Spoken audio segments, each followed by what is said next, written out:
Hello, hello mga lods. Di ba sabi ko ako'y madiskarte? Ito yung yung sa galing sa soup ko.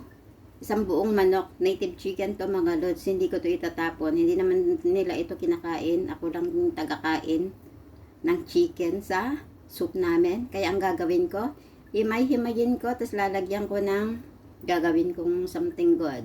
Ayan. Para makain ko. Buti lang pang breakfast ko mga lods, pang kape o ang yummy. Ayan, I do it like this. You see?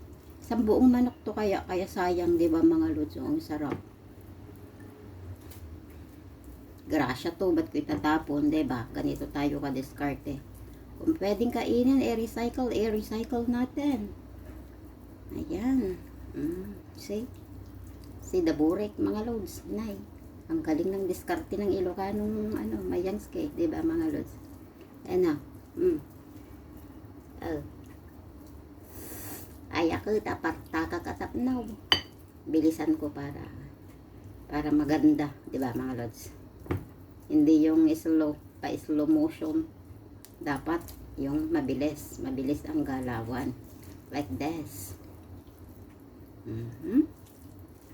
Nay, nagdadakkel pa yung ang lalaki mga lods. So, ganyan.